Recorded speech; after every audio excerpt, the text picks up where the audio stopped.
నమస్తే. ప్రస్తుతం మనతో పాటు సీనియర్ జర్నలిస్ట్ జగదేవ్ ఉన్నారు. ఆయనతో మాట్లాడదాం. నమస్తే సార్. నమస్తే. సార్, జగన్ మాజీ ముఖ్యమంత్రి. ఇప్పుడు ఆయన మీద చాలా కేసులు ఉన్నాయి అని చెప్పేసి మనం మాట్లాడుకోవడం, బయట మాట్లాడుకోవడం తప్ప అసలు అది ముందుకెళ్ళే దారి లేదా అని చెప్పి చాలామంది మాట్లాడుతున్నారు. ఎందుకంటే ఆల్రెడీ ఆయనకి పిటిషన్ మీద పిటిషన్ వేస్తున్నప్పటికీ మళ్ళీ రీసెంట్గా హరిరామ జోగయ్య కూడా ఇంకో పిటిషన్ వేశారు. ఇలా ఎన్ని పిటిషన్లు వేసినా ఆయన ఉన్న లూప్ హోల్స్ అన్ని వాడుకొని సీఎం అంటే మాజీ ముఖ్యమంత్రి జగన్ ఇప్పుడు బయటే ఉన్నారు. అసలు ఏంటి సార్ ఇదంతా?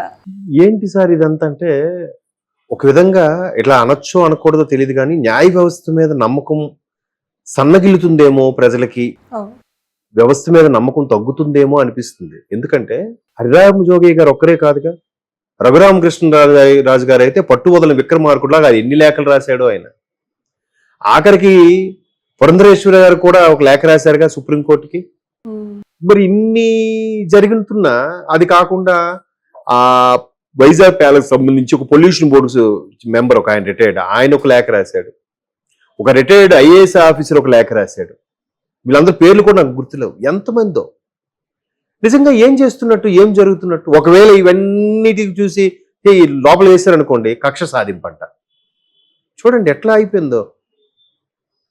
జనాలు కూడా ఎలా తయారయ్యారంటే, నా రాబోయే రోజుల్లో నా పిల్లలు ఎలా బతుకుతారో నాకు అనవసరం, నా కడుపు నిండిందా లేదా, నా పిల్లల వరకు ఉందా లేదా, ఆ నెక్స్ట్ జనరేషన్ ఎన్ని సఫర్ అవుతాయని అది అనవసరం.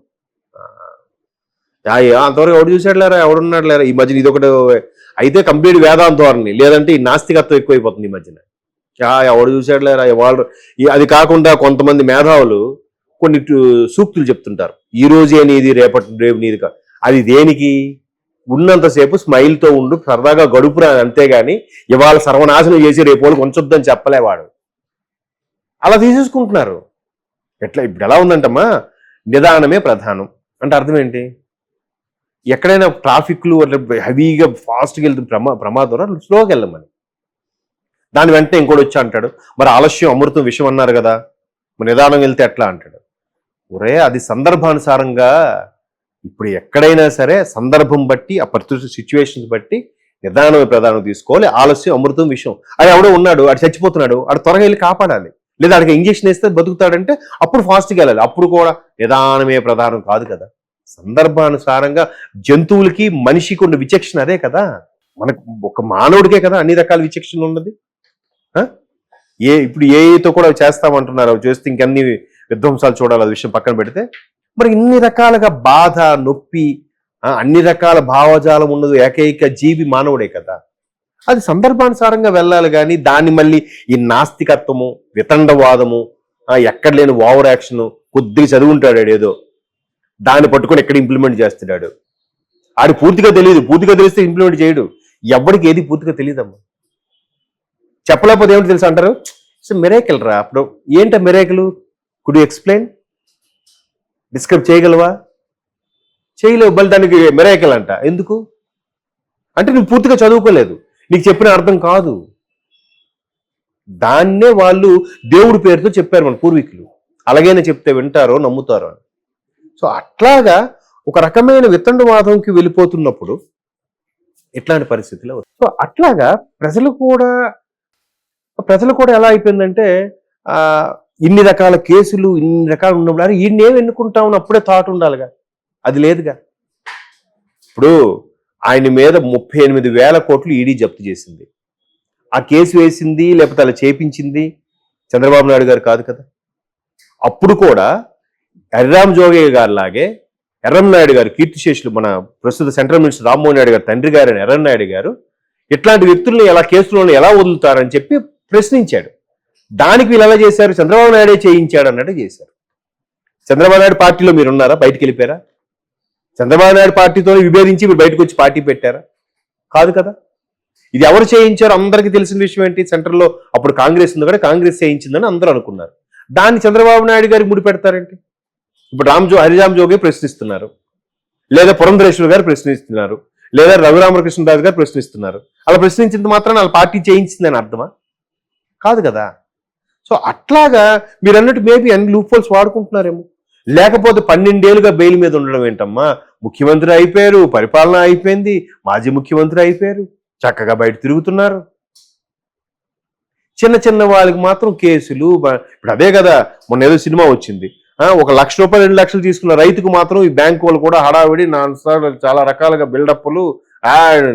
మరి అంత పెద్దటోడి పెద్ద పెద్ద విదేశాలతో పారిపోయేలో ఏం చేశారు? చేయలేదు.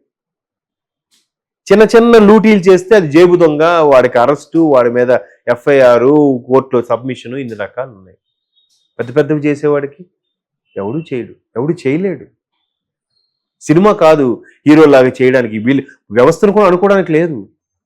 పోలీసులు తిరగబడితే వాళ్ళని ముందు పాప ట్రాన్స్ఫర్లు అంటున్నారు, సస్పెండ్ అంటున్నారు, రకరకాలు జరుగుతున్నాయి. బట్ అందులో కూడా మంచి వాళ్ళు ఉన్నారు కదా. ఎవరు చేస్తారు? ఎవరు చేయాలి? ఎట్లా అసలు నిజంగా గడిచిన 5 ఏళ్ళలో చూస్తే తిరుమల ఎట్లా అయిపోయిందో చూసాం.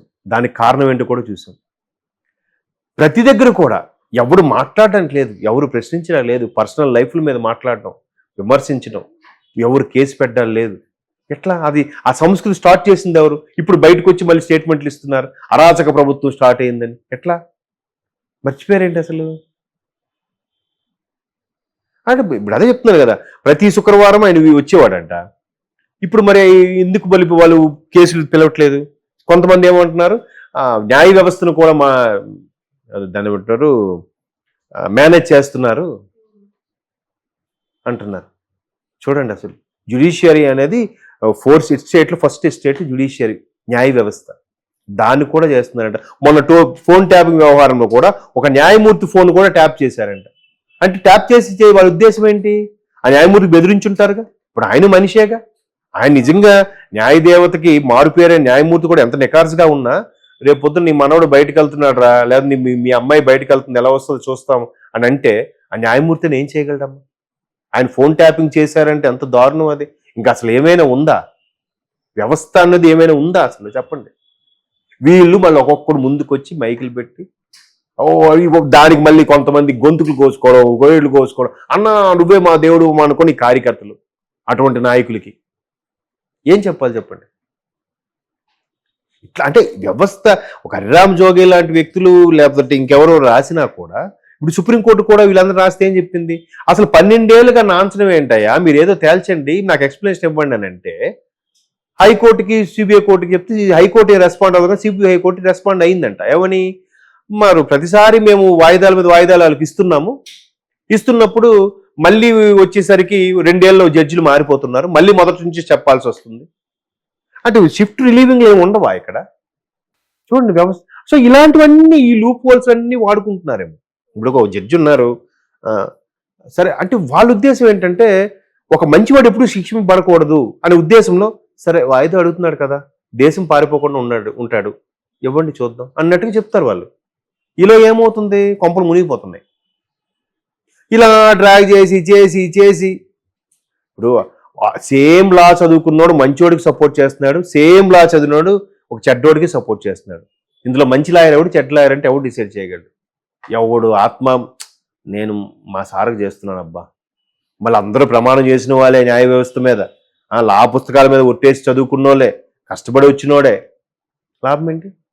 ఠాగూర్ సినిమాలో క్లైమాక్స్లో ఉంటుంది, జడ్జి గారు అడుగుతారు, మీరు ఇంత జ్ఞానం ఉన్న వాళ్ళు ఇటువైపు ఎందుకు వెళ్ళారని అంటే అప్పుడు చెప్తాడు, ఒక 20 ఏళ్ల కిందట జూనియర్ లాయర్ దగ్గర జాయిన్ అవ్వడం కోసం 5,000 అడిగితే మీ నాన్నగారు ఇల్లు తాకట్టు పెట్టి ఇచ్చారు, మీరు ఇప్పుడు ఈ స్థానంలో ఉన్నారు సార్ జడ్జికి చెప్తాడు ఈయన. అంటే మన కథ అదే నిజమే అయితే మరి ఆయన అలా చేసే ఉంటాడుగా. ఇప్పుడు ఈ సోకాల్డ్ ఎవరెవరికైతే కొంతమంది నేర చరిత్ర ఉన్న వాళ్ళకి వాదిస్తున్న లాయర్లే రేపు పొద్దున జడ్జిలుగా కూడా కూర్చుంటారు వెళ్ళి పైన. మరి వారు కరెక్ట్గా న్యాయం తీర్పిస్తారా ఇవ్వరా అని ఎవరు చెప్పగలరు? గత అనుభవాల ప్రకారం చూస్తే ఆయన కరెక్ట్గా ఇవ్వడని అనుకోవాలి, కానీ ఆ సీటు ప్రకారం చూస్తే ఆయనకి ఆ విచక్షణ లేకుండా కరెక్ట్గా తీర్పిస్తాడనే అనుకోవాలి. భ్రమించాలి, తప్పదు, ఆప్షన్స్ లేవు. కాబట్టి మనం ఎవరిని ఎంతమంది లేఖలు రాసి లూప్ హోల్స్ వాడుకున్నా ఏం చేసినా కూడా వ్యవస్థ అలా అయిపోయింది. దీనికి సింపుల్గా పెద్దలు చెప్పే మాట ఏంటంటే కలికాలం. అలా అని మనం ఈ టాపిక్ అక్కడ ముగించాలి తప్ప దీన్ని ఇంకా ప్రొలాంగ్ చేయొచ్చు, ఎంతసేపని మాట్లాడచ్చు, అంతే కదమ్మా. అవి ఎవరెవరో లేఖలు రాసేంత వరకు వ్యవస్థ, న్యాయ వ్యవస్థ పనిచేయదా? వాళ్ళకి తెలియదా? ఎంత పుస్తకాలు ఉంటాయమ్మా, మనం ఎవరమ్మా, మనకు అసలు ఏమీ తెలియదు. మనం ప్రశ్నించగలమా? మనం అడగగలమా? పోనీ ప్రశ్నించిన మహానుభావులకి ఏమైనా ఎక్స్ప్లెనేషన్ ఇస్తారా? ఎవరు? మరి ఇంకెట్లా? నడవనివ్వండి అంతే. Okay sir, thank you.